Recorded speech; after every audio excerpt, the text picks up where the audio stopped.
Well, so far we've been discussing kind of a combination of Srimad Bhagavatam and Mahabharata, following the lives of Queen Kunti and Bhismadeva. So this evening I thought just to read from Mahabharata, retold by Krishna Dharma Prabhu, who was a very good writer. And the section I'd like to read from is from chapter 31, entitled Bhishma's Instructions. That's where we ended up yesterday. And a little bit before, as you may remember background-wise,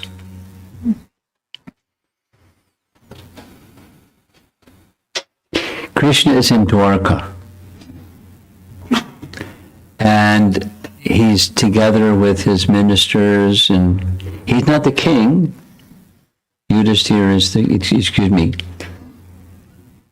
Ugrasena is the king, but Krishna is the respected member of the royal family, and seated in his seat in the royal assembly, in comes two messengers around the same time. First is a messenger from Yudhishthira, who is at this time living not in Hastinapur, but where was he living? In Indraprastha, right? And he was given nothing, just a forested place, but it's become a fantastically opulent place, and he wants to become the emperor of the world because he knows that's what Krishna wants. And so to perform the Rajasuya Yagya, he sends a messenger to Krishna, please come and preside over the Rajasuya Yagya. And at the same time that messenger comes, another messenger comes. The second messenger is a messenger from many, many, many kings on behalf of those kings who are in Jarasanda's prison. And they're devotees, and they want help. Please release us from Jarasanda's prison. Remember that? So what does Krishna do? He gives some service to Uddhava. Uddhava, what should I do? Not that Krishna doesn't know, but that's the relationship with Uddhava. Very wise. So Uddhava says, the law is, the rule is, before one becomes the emperor, he has to show either the submission of all other kings, or defeat them in battle. And there's one king that is not going to submit to Yudhishthira's rule, and that's Jarasandha. So first deal with Jarasandha, and after he's dealt with, then you can attend the Rajasuya Yagya in that sequence. 1, 2. Krishna accepts his proposal, not that Krishna didn't know. And Jarasandha is dealt with, and then the Rajasuya Yagya is performed. Rajasuya Yagya, everyone, all the other kings in the world submitted. And sieges came, and this one, that one, it's a big shebang. And he was the emperor of the world, but not officially in the throne. Attending that function was also Duryodhana. So Duryodhana was then invited, please come visit us at our palace. And that's when he fell into the water, because land looked like water, water looked like land. You know that incident, right? You know that incident? Yeah. Oh. it was like kind of a mystical place. Indraprastha Palace, built by Mayadanava. There's a long story how it was that Mayadanava built the palace for Yudhisthira.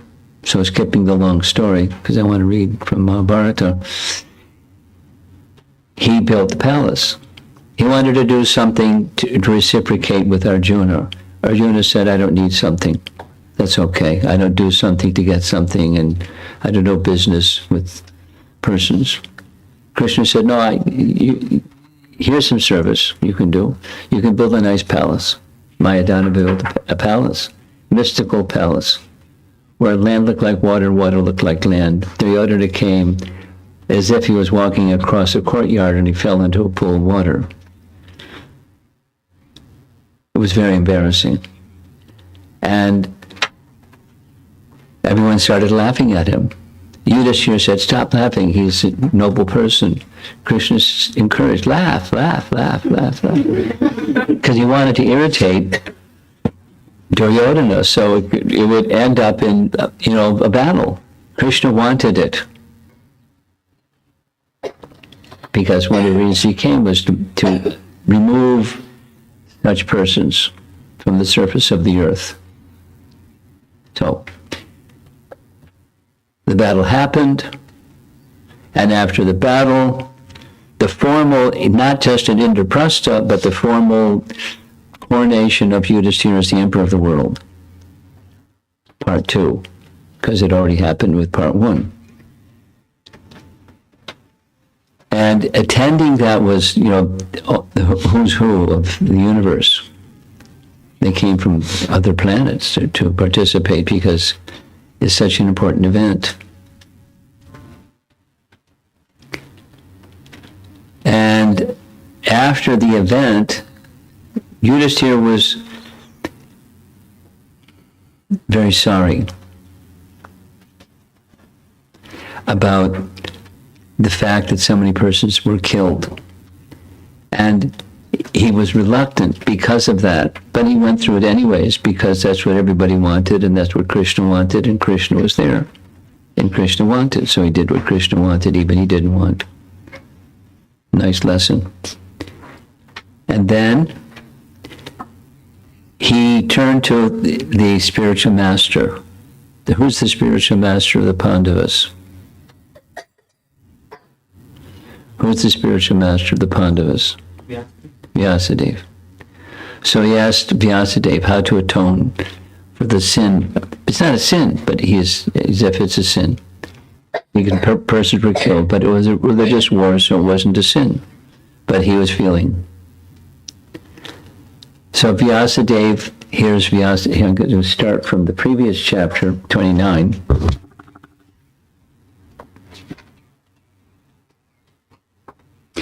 O sage, I understand that there are methods of atonement that will help me. So he explained, I still have doubts about becoming king, however. How can I ensure that I am not touched by further sin? Please tell me in detail about a king's duties.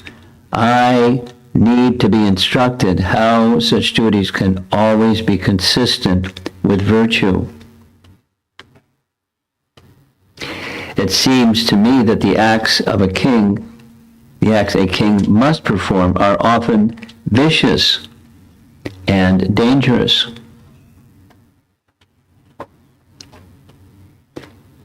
Paragraph. After looking at Krishna, who seemed to light up the night with his radiance, Vyasadeva replied, If, O king, you wish to hear of morality and the duty of kings at length, you should approach Bhishma. I do not think there is anyone who exceeds his knowledge in this regard. He has been instructed by Brihaspati in the heavens, as well as by the rishis, Vishishta and Chavana here on earth. He has also heard from Sanat Kumar, Markandeya, Parashuram, and even Indra. Surely he will clear your doubts. Go to him where he lies on the battlefield. So this whole festival is going on in the palace. Bhismadeva is out there lying on the battlefield on the bed of arrows. For his time of death has not yet come. Hearing Bhishma's name, Yudhisthira only felt more aggrieved. Tears again sprang from his eyes. How will I approach the grandsire after I have killed him so deceitfully?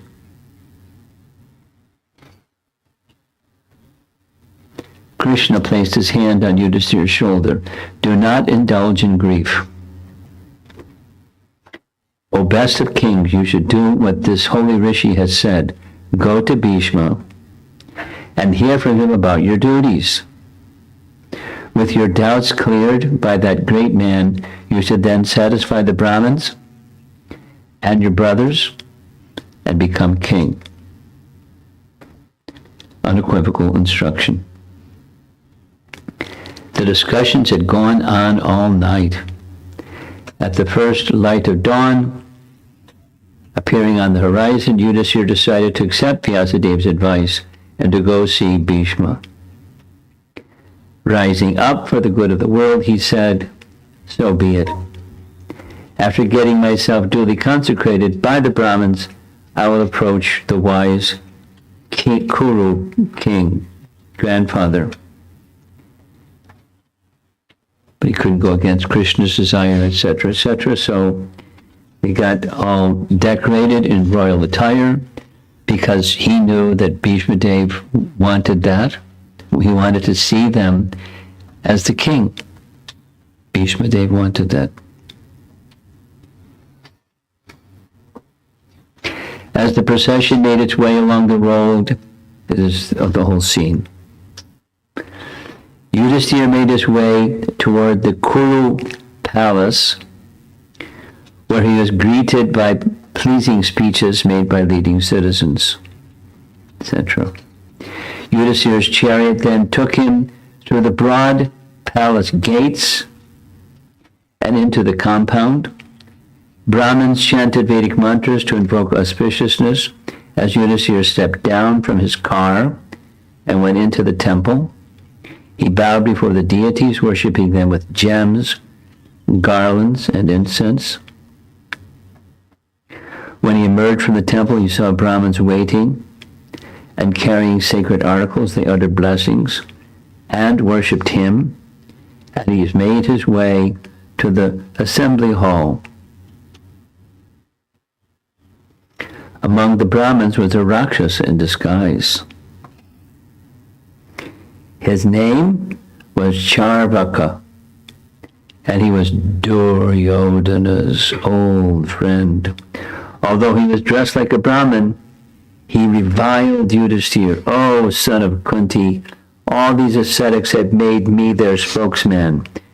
They say, fie on Yudhisthira.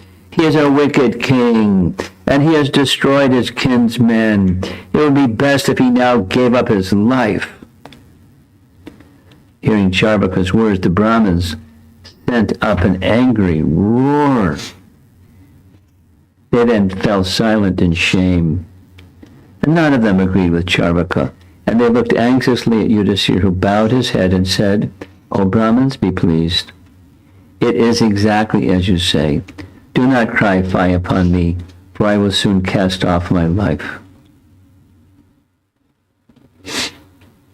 These are not our words, O king. We have not said anything of the kind. All prosperity to you. Back and forth. Yudhisthira entered the assembly hall. He's received, so forth and so on.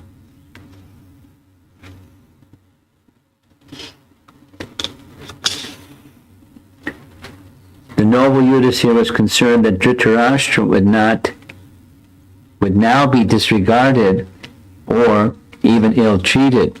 Most people blamed him for the devastation. After making it clear that he would not accept such behavior toward the blind monarch, Yudhisthira appointed his ministers, etc., etc.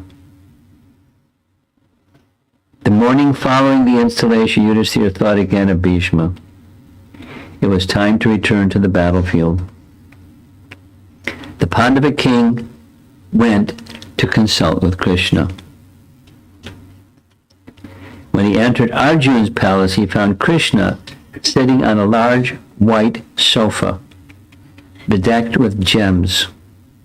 The dark-hued Krishna, clad in yellow silk and adorned with celestial ornaments, resembled a sapphire set in pure gold. Yudhisthira said, "Oh, foremost of intelligent persons, have you rested well? Are your faculties fully invigorated? O divine Lord, by your favor we have regained the world and have not transgressed the duties of our order. Please tell me what should be done now." Krishna made no reply. He appeared to be in meditation. Surprised, Yudhisthira said, "Wonderful it is, O you of immeasurable power, that you are wrapped in meditation. Seeing that you have withdrawn yourself from the world and adopted the fourth state of absorption in the self, I am filled with wonder. As calm as a lamp in a windless place, you appear as immobile as rock, your bodily hair standing erect on your body. If I am fit to understand the cause of Govinda, please tell me."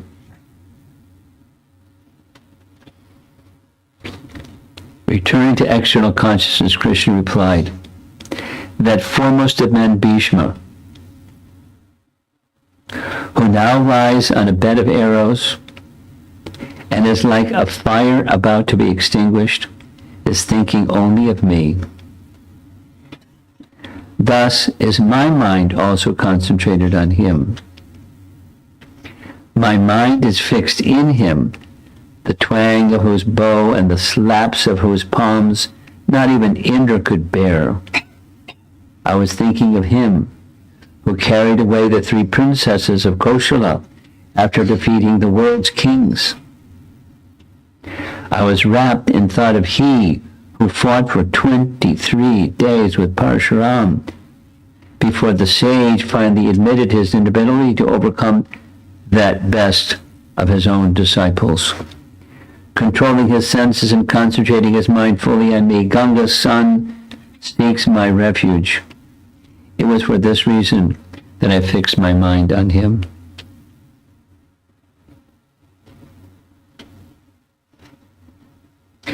Krishna told Yudhisthira that Bhishma would soon depart, and thus he and his brothers should leave at once to see him. When that great man leaves, so all kinds of knowledge about morality and duty will leave with him. No one can deliver instructions comparable to his, not even me.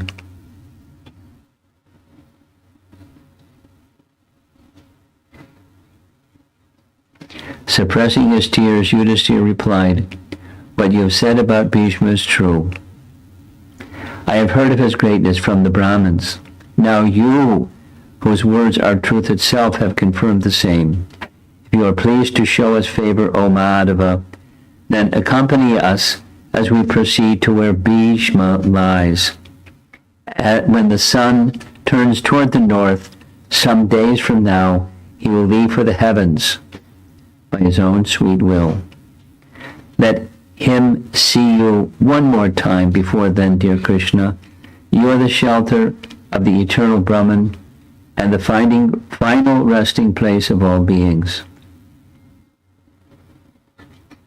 Krishna turned toward Satyaki, sitting nearby. "Let my chariot be yoked. We will leave at once." Yudhisthira touched Krishna's feet, who then stood up and embraced the Pandava. He went out of the palace and immediately made arrangements to go to the battlefield. Mounting his chariot, he was driven along Hastinapur's central highway, followed by his brothers and Krishna, each mounted on their own chariots. They soon arrived at Kurukshetra, witnessing again the awful scene of the 18-day war. The field was littered with the wreckage of weapons and chariots. Skulls as white as conches were lying everywhere. Animal bones lay in heaps. The field looked like an abandoned sporting ground used by the great destroyer Mahadev.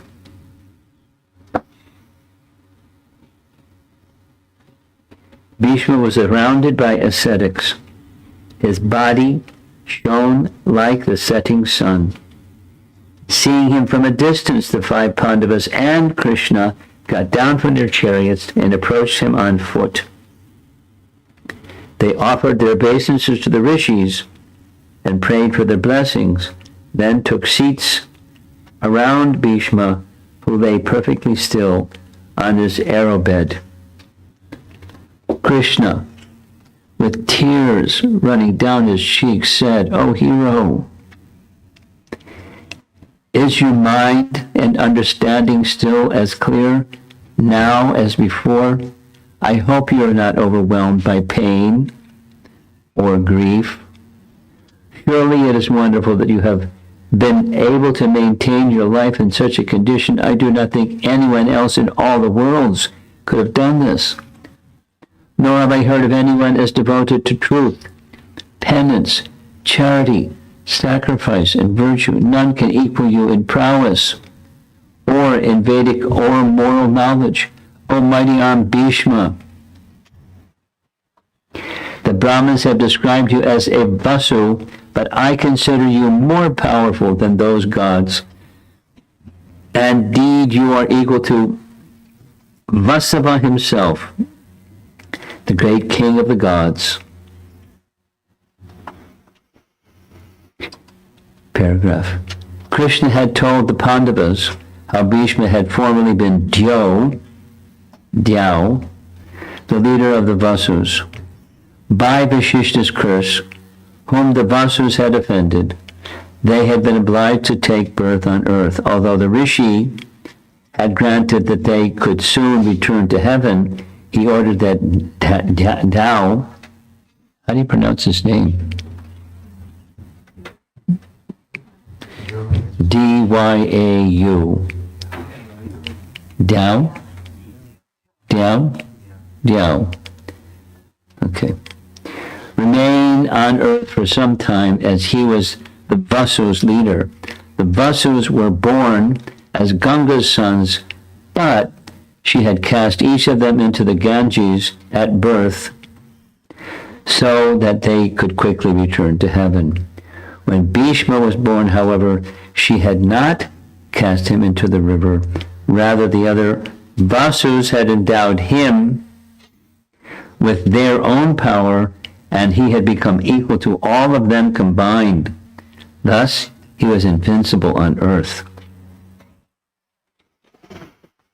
After praising Bhishma at length, Krishna asked him to remove Yudhishthira's doubts about his duty. Now, the Bhagavatam version is a little different, but that's okay.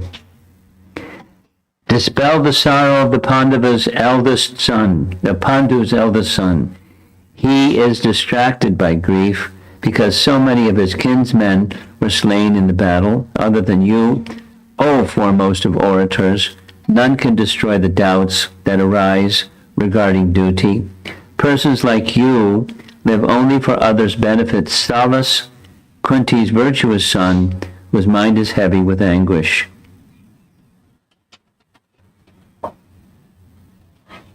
Bhishma raised his head a little and looked into Krishna's face. Obeisances to you, O divine Krishna. You are the creator and the destroyer of all things. Everything material and spiritual emanates from and rests upon you eternally. I can now see your universal form with all its divine attributes.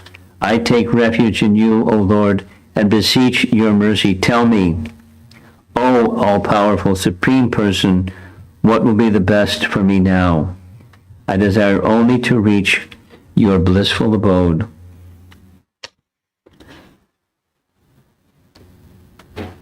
Krishna gently stroked Bhishma's head. I know of your devotion to me, O foremost of men. Thus I have allowed you to see my divine form, which is only revealed to my devoted servants. You are pure-hearted and have never swayed in your faith or love. You will therefore attain those regions from which one never returns. 56 days remain of your life. O Bhishma, after which you will doubtlessly come to me. When the sun turns to the north, you will quit your body, taking with you your extensive knowledge. Therefore, we have all come to hear from you. Be pleased to speak and remove Yudhishthira's grief. Bhishma's head fell back, and he closed his eyes. His face was covered with tears. The Pandavas were filled with sorrow to see him so pained.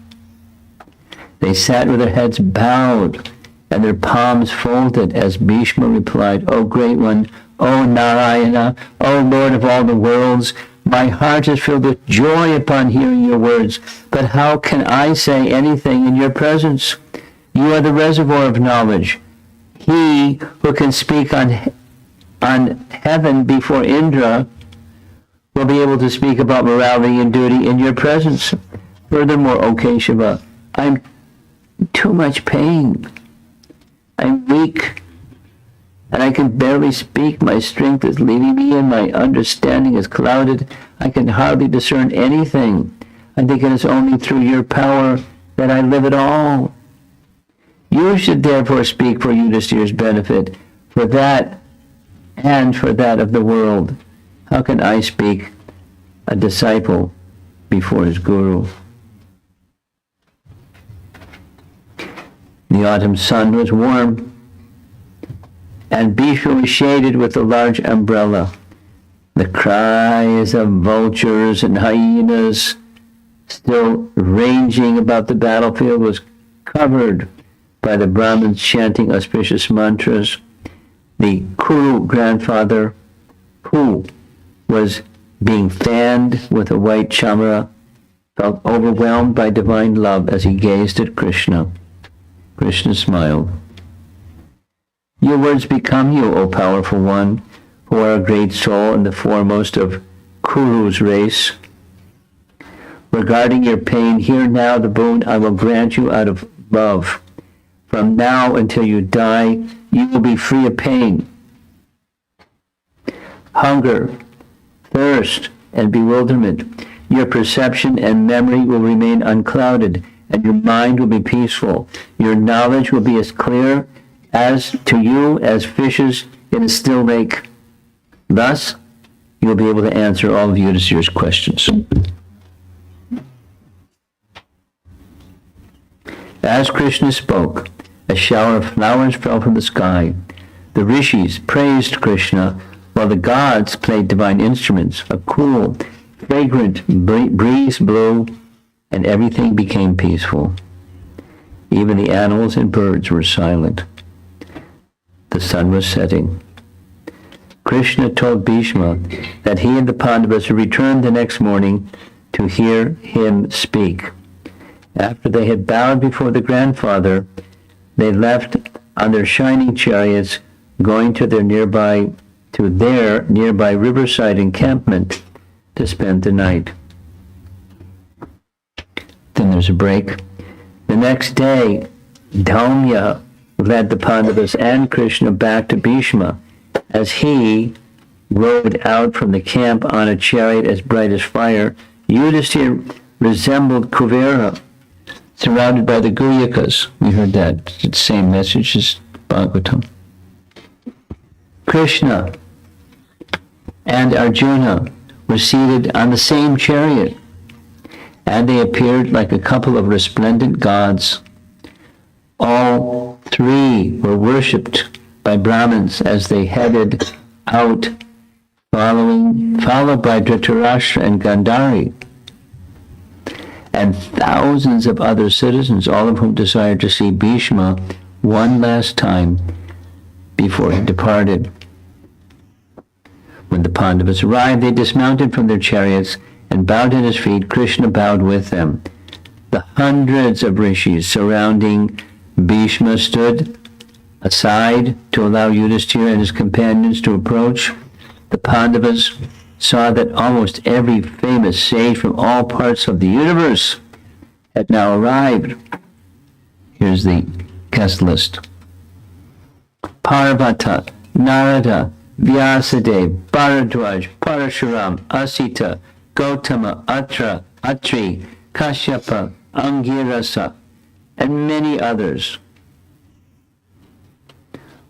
All of them shining like sacrificial fires. Bhishma, who had received and worshipped the sages with his words, also respectfully greeted the Pandavas and Krishna as they took their places near him. Krishna inquired how he was feeling. And Bhishma told him that his pain and fatigue were gone. Indeed, O Madhava, by your grace my mind is perfectly calm and clear. I see all things, past, present, and future, as clearly as I would see a fruit held in my hand. As soon as I will depart from this world, thinking only of you, O Govinda. Pandu's sons sat silently, overtaken with affection for their dying grandfather. Seeing this, Bhishma Dev was himself overwhelmed with love. Tears sprang to his eyes, and he said, trembling, "Oh, my dear son Yudhishthira, what terrible suffering," this is taken from the Bhagavatam, I think, "what terrible sufferings and injustices you good souls have suffered, even though you are the son of religion personified. Only because you're protected by the Brahmin's religion and the Supreme Lord himself did you manage to survive." It's cut and paste from Bhagavatam. Bhishma spoke reassuringly, trying to dispel Yudhishthira's despondency by pointing out how he, Yudhishthira, was under divine protection. Everything was going on according to the Supreme Lord's will, and no one should grieve for such inevitabilities. Everyone listened respectfully as Bhishma continued. The many miseries endured by your mother and my granddaughter Kunti are especially lamentable.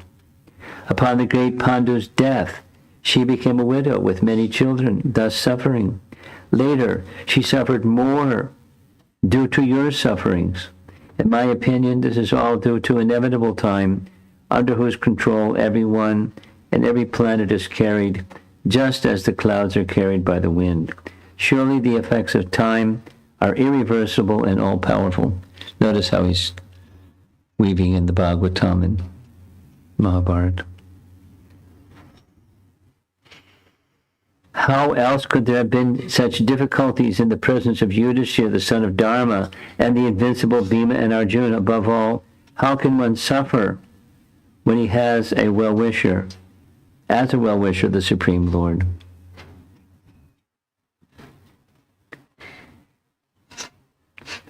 So now let's go to his instructions. O King,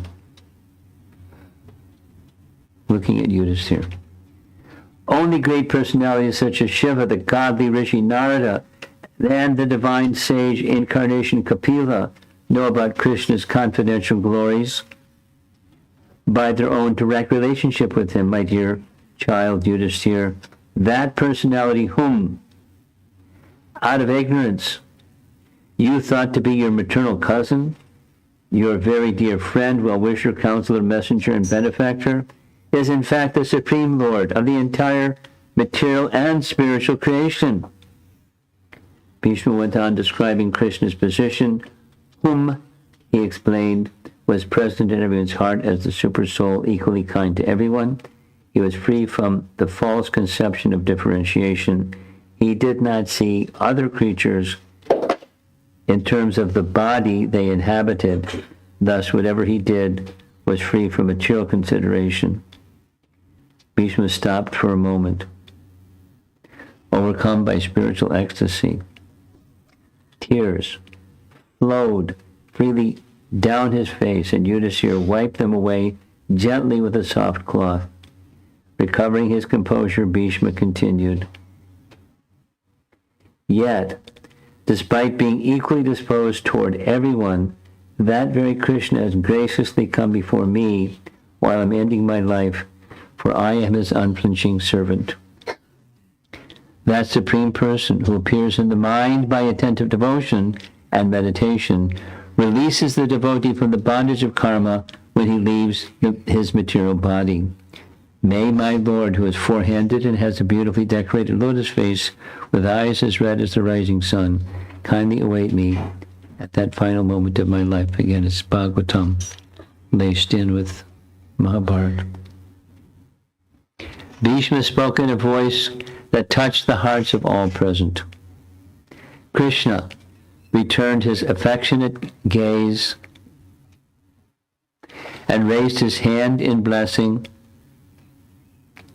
He glanced across at Yudhisthira and nodded slightly, indicating that the Pandava monarch should now place his doubts before Bhishma Dev. Didn't say it, just his eyes said it. Yudhisthira then began to ask about the essential principles of various religious duties. Bhishma responded in detail, repeating the Vedic knowledge he had imbibed from the celestial rishis and had personally realized. He cited many examples from the ancient histories to illustrate his points, and his audience was spellbound. Even the gods assembled to hear his instructions, and the day soon passed. At sunset, everyone retired to their encampment, planning to return at sunrise the next day. For more than 50 days, the conversation continued. Bhishma first defined all the classifications and duties of the four castes and orders of life in terms of the individual's qualifications. Then he systematically described how one could become free from material entanglement even while still engaged in work. He further explained acts of charity, a king's practical duties, and which activities led to salvation. Bhishma answered Yudhisthira's questions to the Pandavas' full satisfaction. At the end of the 50 days, Yudhisthira felt his doubts and uncertainty cleared. Gradually, the sun moved toward its northern declination.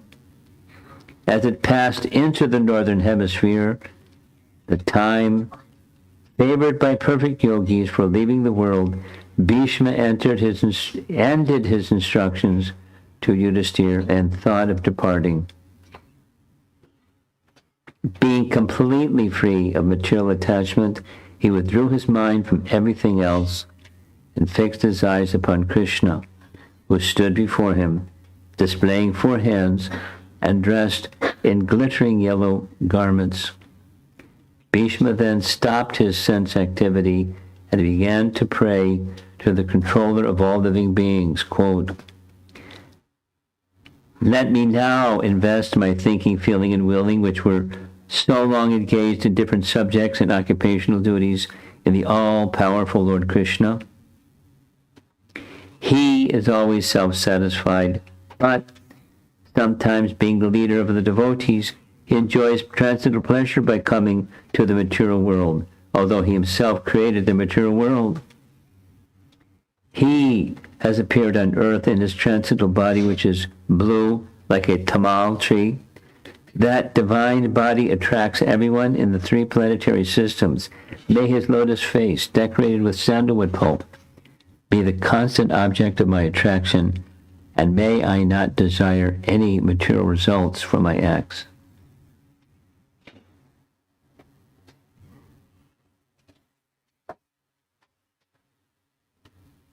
There's another page before the sun does its thing. Remembering his encounters with Krishna during the war, Bhishma continued, quote, on the battlefield, Krishna drove the chariot of his intimate friend Arjuna, his flowing hair ashen-colored due to the dust raised by the horse's hooves. Because of his labor, beads of sweat wetted his face. He enjoyed all these decorations, intensified by the wounds dealt by my sharp arrows. Let my mind be ever fixed in this remembrance. Bhishma knew that Krishna's engagement in the battle was simply an aspect of his transcendental enjoyment. Krishna enjoyed showing his love for Arjuna by assisting him in ways that reciprocated with Arjuna's desire. He had enjoyed a similar reciprocation with Bhishma Dev, who had relished the sight of Krishna rushing toward him in anger. Remembering that loving exchange, Bhishma recounted the pastime, quote, fulfilling my desire, St. Bhagavatam quote, and sacrificing his own promise, he got down from the chariot, took up a wheel, and ran toward me just like a lion goes to kill an elephant. That image is forever fixed in my mind. Krishna's beautiful, blackish face smoldering in anger as he charged towards me with his bright yellow garment falling to the ground. My arrows shattered his armor, and his body was smeared with the blood of his wounds. May that Lord Krishna, the Supreme Person who awards salvation, be my ultimate destination. Chivalrous rasa to the max. The old Kuru hero felt sorry that he had attacked Krishna, although he knew that his arrows could not have harmed him.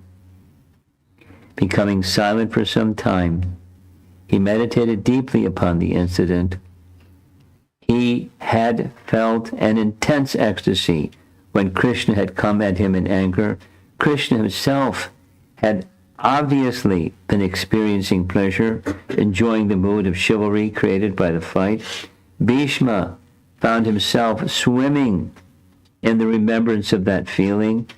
Surely the exchange with Krishna on the battlefield had been the most sublime moment in his life. Now, here was the same Supreme Person mercifully standing before him, despite the fact that Bhishma had assailed both him and his intimate friend Arjuna during the war.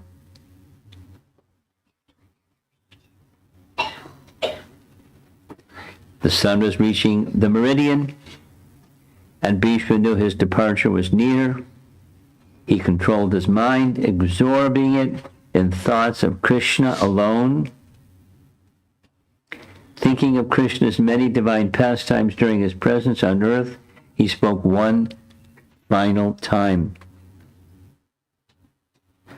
I can now meditate with full concentration upon that one Lord Krishna, visible before me because I have transcended the misconception of duality. It is this Krishna who is present in everyone's heart, and who is the ultimate destination for all transcendentalists, including those who accept the absolute truth as being simply the Brahman. Even though different people in different parts of the world may perceive the sun differently, the sun is one. I therefore surrender myself fully to that all-powerful, omnipotent Krishna. May all be well with the world. After saying farewell to Yudhishthira and his brothers, and instructing them to always worship the Brahmins and remain fixed in truth, Bhishma fell silent and stopped breathing. Suddenly, his life air shot out from the crown of his head and went into the sky like a blazing comet. The rishis present could see that he had left his body in a brilliant spiritual form, and entered into Krishna, thus going to the eternal transcendental atmosphere where Krishna forever displays his loving pastimes. They folded their palms and uttered praises of Krishna, then became silent out of respect for Bhishma. The Pandavas sat silently shedding tears, seeing that their beloved grandfather had departed. And the demigods did what demigods do. The Pandavas gazed mutely at the old Kuru leader, unable to move for some time. Finally, they fought back their tears and personally collected the wood to build the funeral pyre. Bhishma's body, wrapped in a silken cloth, garlanded and smeared with fragrant scents and sandalwood pulp, was placed on the pyre. Yuyutsu stood at his head, holding a shining white umbrella. Bhima and Arjun fanned him on either side with chamras, while Yudhisthira and Dhritarashtra fanned him at his feet. The Brahmins performed the last rites, offering libations into the fire on Bhishma's behalf and chanting hymns from the Samaveda. Then they handed a flaming torch to Yudhisthira, who lit the pyre. As the flames consumed Bhishma's body, the women cried out in grief. And then the grief, the pages of how everyone felt. Passing of grandfather Bhishma and his final instructions. 50 days. 50 days. It's a long Bhagavatam class. Sometimes ISKCON speakers speak a lot, but nobody speaks for 50 days.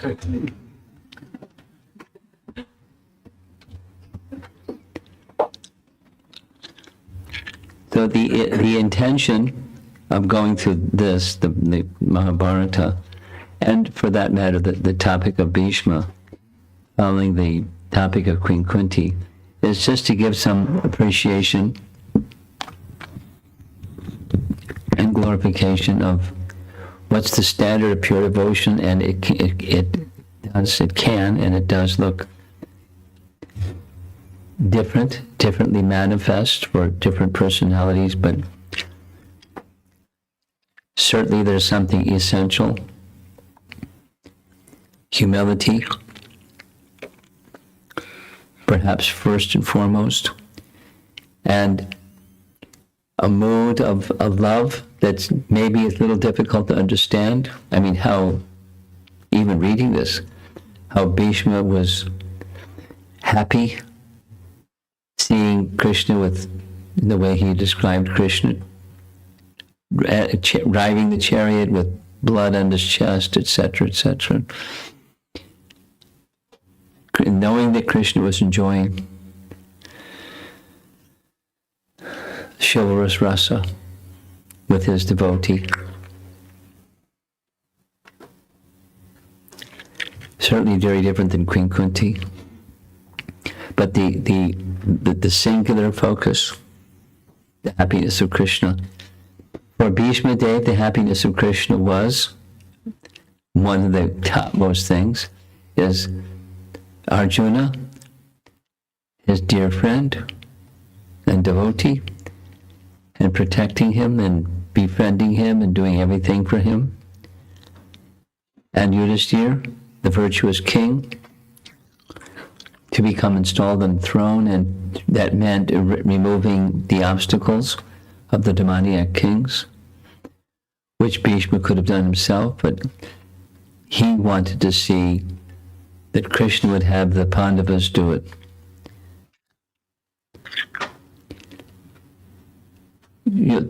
Conflicting emotions. How do you handle conflicting emotions? Become a pure devotee and you can handle conflicting emotions, because then they're not conflicting. They appear to be conflicting. But Krishna's happiness is everything. And if you don't get there, then you'll have conflicting emotions. And even the conflicting emotions, they're conflicting emotions. Like Kunti.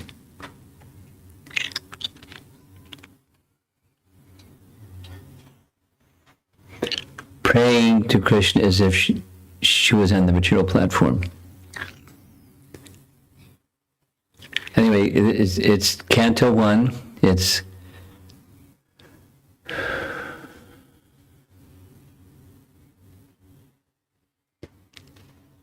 there was a question.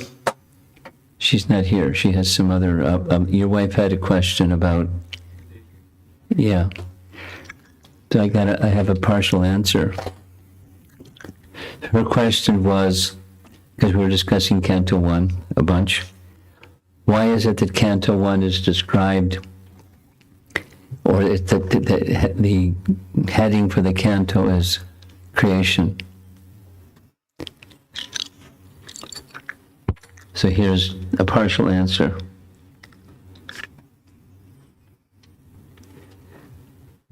Telephones know everything.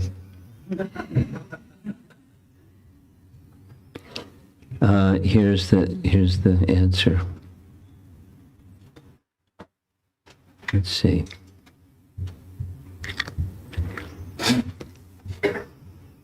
Help. Here.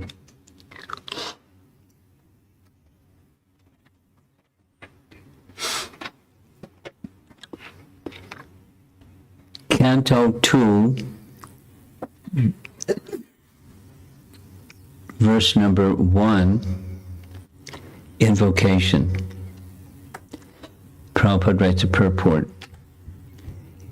In the first, this is quoting Prabhupada, cut and paste. In the first canto of Srimad Bhagavatam, the principles of creation are described, and thus the first canto may be called creation. Similarly, in the second canto, the post-creation cosmic manifestation is described. The different planetary systems are described in the second canto as different parts of the universal body of the Lord. For this reason, the second canto may be called the cosmic manifestation.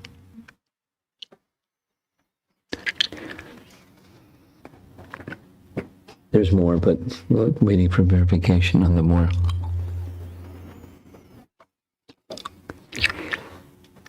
Certainly, there's a description from the Padma Purana, Bhagavad Mahatmya section of Padma Purana, where the cantos are compared to the parts of Krishna's body, and the first two cantos are his two lotus feet. So we're spending time at the lotus feet of Krishna by going through these two chapters 8 and 9 from Canto 1. That's a nice place to be, at the lotus feet. And then consecutively, as the cantos unfold, the principles established in the first two cantos are expanded upon and expanded upon and expanded upon and elaborated and so forth from different angles. But the foundational understandings were given in the first canto, second canto. So they're very important. And to go through them slowly, even more slowly than what we did, is very nice. That was what I was hoping to accomplish. So, let's see if there's some discussion.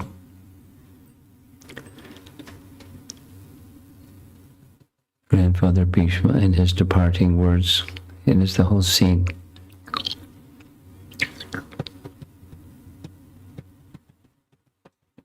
Yes.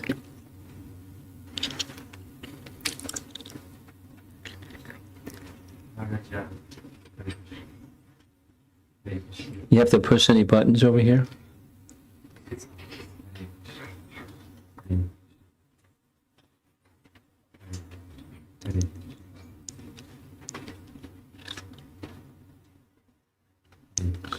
Hare Krishna, Hare Krishna. This one works.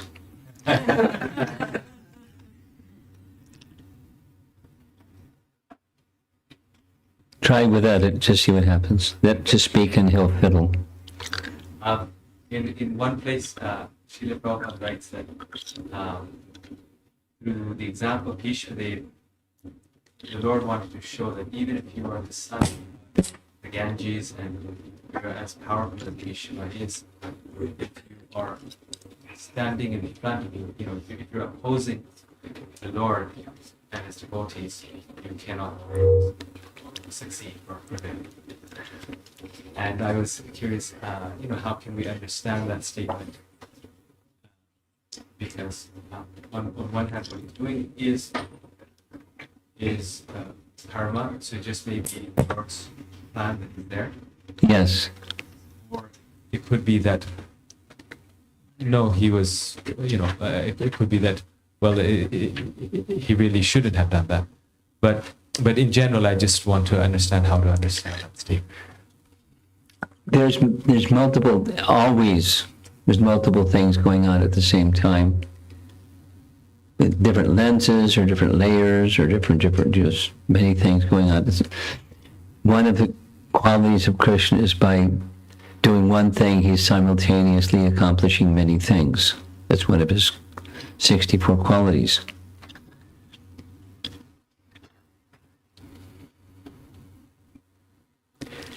And Prabhupada is pointing out one you mentioned.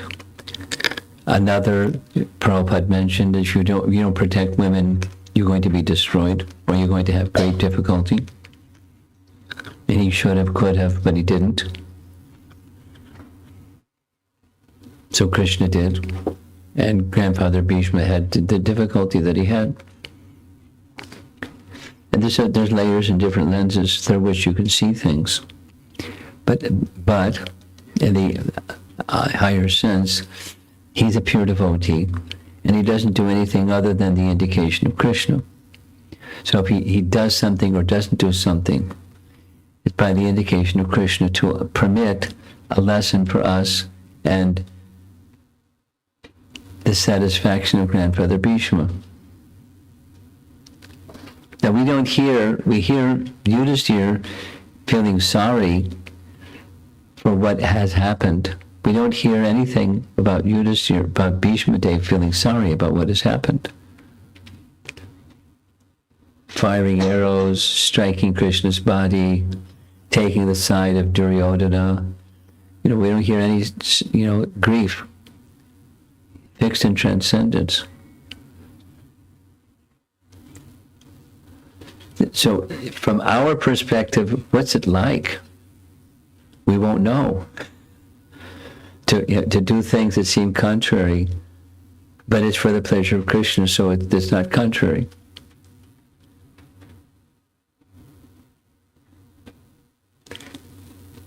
And it's a side point. But even Vyasadeva is honoring Grandfather Bhishma as being, the perfect understanding personality for the duties of a king. So there was this discussion yesterday. Gangadharayan was asking this pointed question. How could Bhishma neglect the order of Guru? And there was different suggestions of how he could. The bottom line principle, that could be this way, that way, or a combination of ways to describe how he could neglect the order of Parashuram. I meant to look it up and see what different explanations there are, that I didn't do that. I like the explanation. He wasn't the Diksha Guru, he was a guru in another capacity. Dhanur Ved Guru, but still Guru.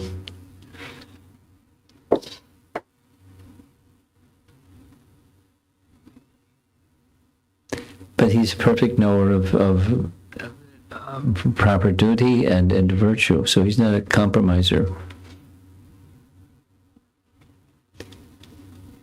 So how to understand a personality like that? You have to be a very elevated individual. But we get a picture of the diversity of his personality, but one thing fixed on the personality of God, and his pleasure and his form and wanting to be with him eternally. Okay.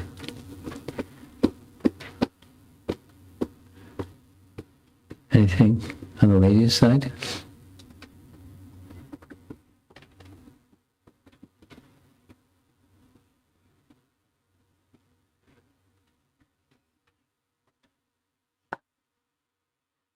Okay. Srila Prabhupada ki